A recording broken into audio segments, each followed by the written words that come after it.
Back is a large part of the body. Backache is even larger than the back. There are many things you need to know about a backache in case you have one. Now, backache could also be in the different parts of the back. It could be in your lumbar region, it could be in your thoracic region, it could be in your cervical region. And backache could also happen at different times of the day. And why is that important? Because it helps you understand what could be the reason behind the backache. For an example, if the backache is in the morning, it could very well mean that maybe the quality of your mattress is not correct, it's not supporting the way it should be supporting your back, or it could be your posture itself while you're sleeping. If the backache is happening towards the end of the day, it could very well mean that there is something during the day that is happening which is causing the backache. For an example, sitting for long duration. It could also be happening during or after a particular activity. Now, once you know these things, you can pinpoint what exactly is causing your backache. In this sequence, we are going to learn and do something that is going to really help you during your journey towards building a healthy and strong backache. What is it? 6 basic movements of the spine. First, understanding what they look like. Second, practicing them together so that you can work towards the entire range of motion. It's beautiful, it's easy, and it's very helpful. Let's get into it. First things first, we are going to get started with the 6 basic movements of the spine. Let's have a quick look. What are these 6 basic movements of the spine and how they can always keep your spine healthy by maintaining a healthy range of motion across all these 6 movements. First, axial rotation towards the right, axial rotation towards the left, lateral flexion to the right, lateral flexion towards the left, forward fold, backward bend. So backward bend is when you're arching your back, you're pushing your lumbar region a bit further forward to maintain that arch in your back. Now, we are going to do these same poses, but a little bit more elaborated way of getting to experience these yoga poses and giving them a little bit more time so that they actually work on opening up and relaxing the muscles. So start with your right hand and bring it as close as you can to the body. So press the palm down, and the reason behind why we are doing this is you want to make sure that you have the entire length of the spine. So in case you're slouching down, you need to press into the floor. So press the palm down into the floor and visualize your right arm is exactly parallel to the spine. Now from here, you're going to slide the right hand down along the edge of the mat, grip the floor nice and tight, keep your fingers nice and spread open and wide, and keep your hand towards the outer edge of the mat. Then you point your right elbow down towards the floor and gently lower the elbow down onto the mat in a way that it folds right under the shoulder. Now avoid lifting your left hip up onto the floor. You still want the weight of the legs to help you settle down towards the center. Now you just have to simply open the chest towards the left, look up towards the ceiling and pull a long deep breath into the pose. Breathe out, you're going to push into the floor with the help of the right hand, throw and spring your body up and out of the pose. We'll do the same thing on the other side, so bring your left hand down by the side of the left hip and slide the hand down along the edge of the mat. Fingers nicely spread open and wide. Get your left elbow to point down towards the floor and land it under the left shoulder and also somewhere in line with your left knee in front. Keep the chest open, ceiling visible, and continue to breathe in and out. So open the chest and kind of push the mat away with the help of the left hand so that the floating ribs on the right, they begin to open and expand, and there's a lot of space inside your chest and your rib cage for the inhalations to go deep into the body. Breathe out, push into the floor and get the body up and back. Now from here, bring your right hand at the back towards the floor. So you're going to kind of make a cup out of your right hand and put your fingertips down onto the floor. With your left hand, you're going to go grab your right knee. So grab the knee more towards the thigh. And now start bending the arms and creating a lot more space. This gets your body to do the axial rotation towards the right hand side. Now keep your chin in line with the shoulder at the back. Now the common mistake here is to keep your neck too stiff. Remember, it's only about the movement of the spine right now. So keep your neck really easy and relaxed. So keep creating space between the elbows, keep looking over the right shoulder and continue to breathe in and out. Make sure that your body is filling itself with the breath. And how with every release of the breath you notice that it gives you that one extra degree of rotation that is your spine is looking for. Release the breath, get the body out of this, back to the center, and we'll do the same thing on the other side with your right hand now, going on top of the left knee here. Grip the knee nice and tight, put your left hand down onto the floor at the back, gain the entire length of the spine first, and then lift the elbows up to point them away from each other and let yourself look over the left shoulder. Now keep your chin in line with the shoulder at the back. Now imagine that your left shoulder is going further away from the left knee. And every time you want to get further deeper into the twist, you have to get deeper into the twist with the help of the exhalation. So if you kept your inhalations and exhalations with the complete sync and the movement of the spine, you would notice that it works much better. Muscles can relax much further and your spine would allow you to have a better twist. So all you have to imagine is that elbows are going away from each other, shoulders are going away from the ears and the crown of the head, and your left shoulder is also going away from the left knee. And how with every release of the breath, you get better and better into twisting further. Release the breath, get the body out of this, back to the center and relax. Now we have to do a forward fold. So in order to do a forward fold, I'm going to turn so that you can see the side. And from here, you continue to sit in the same position, cross-legged position, and grab the knees nice and tight. Now fingers, let them point back in towards the body till you have the entire length of the arms, and from here you're going to simply lift your chest up higher and drop your head back. Now think of this as a back foot bend, now arching and taking all the strength and support from the lower back, and you're lifting your chin up. This brings your throat in one straight line with your spine, and all you have to do is to take a long deep inhalation so that the walls of the lungs internally are spreading. So you also combine the movement with proper way of breathing in and out. That remains always the basic principle in my classes, to make sure that your breath and the movements of the body are in sync with each other. Now from there, when you breathe out, you're going to lower the chin down to the chest and you're going to sink down, making your back all go round and curved. Now look at the curvature in the spine. Now imagine, compare that shape to an umbrella, perhaps to a parachute.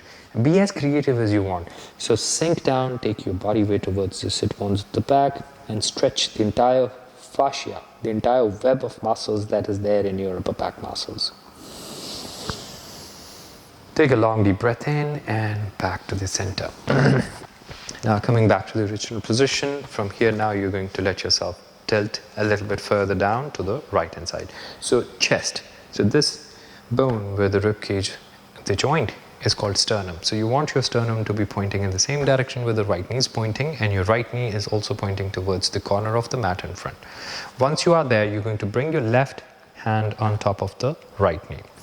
Now I want you to imagine two big triangles here. One triangle you're sitting on. Let's say we call it a horizontal triangle. The other triangle is more vertical triangle, which is being made out of your left arm, your right femur bone, right thigh, and your torso. Now these two triangles are more or less the same area and the size. So you just have to overlap one triangle on top of the other. With this metaphor, we can always find it very easy to remember. Now, it's not just tilting onto the left hand side, you're lowering your left shoulder towards the left knee and you're going diagonally out towards the left. So this produces a beautiful stretch coming on the right hand side of the torso, and all you have to do is to combine the pose with the long inhalation. Now with your right hand, there are many things you can do with your right hand. You can place it one behind your crown of the head and focus on pushing your right elbow up and away from the rest of the body and continue to breathe in and out. Or if you want a bit of an extra stretch, if you're enjoying the stretch and you want it to go deeper, you can totally grab the front edge of the mat and then slide it down and lift the mat and grab the corner of the mat like this. And once you have the corner of the mat like this, you want this to be pulled away from the body. So when you, as if you want to slide the mat from underneath the body. Now look at the beautiful stretch it creates on the right hand side of the torso. Keep your neck relaxed. Common mistake is to keep your neck too stiff, which makes the muscles feel the fatigue pretty quick. So keep your neck relaxed. You want to use the weight of the head and you want to use the gravity. Now release the mat. Take a long deep breath in, swing the body up and out of this pose.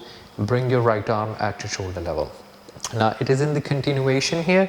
So you're going to make a fist out of your left hand, tuck it with your knee. Now there's a reason why we are changing the grip here. So if you continue to hold the position like this, there's a bend in the arm. Now you want to make the most out of the twist by using least strength. So you always want to be careful where your strength is going, and wherever it is going, you just always need to be aware of which muscles are engaged and activated and what are they doing to make the pose feel better. Now, once you have the arm straight, you're going to kind of keep the wrist slightly bent, and this brings all the work to be done on the tricep. So pushing into the knee, the more you push into the knee, the further your right arm goes back and away from the rest of the body. So hold your spine upright and tall and continue to breathe in and out. The arm which is at the back, it remains parallel to the floor. It could also remain parallel to the wall that is on the side. When you breathe out, lower the right hand down and bring it as close as you can towards the body, and let yourself roll your right shoulder further back and away from the rest of the body. Now, just to make sure that you get this pose right, we are going to do the same thing but with a different angle.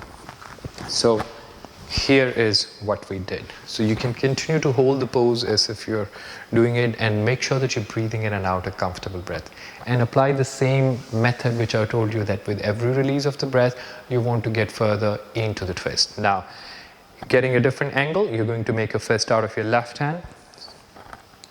Keep the arm totally straight. Imagine your arm cannot bend anymore.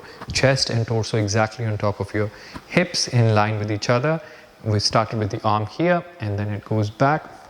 Arm stays parallel to the floor. It's a bit tricky to hold it here, but it's better than holding it here. So hold the arm here, and you might be leaning a bit forward. Now imagine there's something, an object behind you, and you want to aim towards it, or ask your partner to place their palm so that you can go and touch it with the fingers. Lower the right hand down in line with the tailbone. Like when I say tailbone, I mean tailbone. It cannot be in line with the right hip, because then you're not going to get the twist you're looking at. So place it in line with the tailbone. The common mistake here is to put the hand far back and behind, and when you do that, you slouch. See what happens? So you want to get the entire length of the spine only by twisting it. So when you're twisting your spine, you make sure that you have the entire length of the spine. Now all you have to imagine is how your right shoulder goes away from the right knee. And where is the strength coming from? If you remember, it's coming from your tricep. Twist, release the breath, and we'll do the same thing on the other side now. So remember how we got in here? You're going to sit cross-legged, and with your hips in line with the border of the mat, equal space on both the sides. You're going to bring your right hand on top of the left knee, open the chest. Now think of the two triangles I mentioned right in the beginning. One triangle overlapping the other. So maintain the entire length of the spine, and you let yourself tilt and lean your weight down towards the right. Not only to the right, diagonally out towards the right. So this arm remains completely straight here. You can move the left arm over the head and simply push the elbow further up and back towards the ceiling and continue to breathe. Or you can go and grab the edge of the mat and from there reach towards the corner of the mat. It is perfectly fine. You may have to wiggle your way out towards the corner, and you might make mat look messy, which is perfectly fine. Always remember that not all the yoga poses are graceful. So pull the arm away, pull the mat away as if you want to slide the mat from underneath the body. When you do that, you're going to realize the tension it creates on the left hand side of the torso. And you have to just simply focus on the breath that goes into the body. And this is when you leave the corner of the mat. Take a long deep breath in, swing the body up and back. Bring your left arm at your shoulder level with the palm facing in front. You're going to make a fist out of your right hand, tuck it with the knee and press. This is where you get the strength and torque to be able to twist and send the arm back. And then when you breathe out, you lower the left hand down in line with the tailbone at the back. Press the palm down. You remember how arm was really sticking to the spine. And you have to simply look over the left shoulder and continue to breathe in and out. Slow down your breath. You want to make sure that your breath is working for you. It's getting you into the pose deeper and deeper. And with every release of the breath, especially when it comes to the spinal twists, it just simply get 1 extra degree of rotation with every time you breathe out. So these were the 6 basic movements of the spine, and these are the most vital. If you can do all these 6 basic movements of the spine every day, let's say when you wake up in the morning and towards the end of the day, trust me, your back will be healthier. This is Obinathre signing out. If you have any questions related to the practice, please feel free to let us know in the comments, and do subscribe to our channel so that we can practice together. Namaste.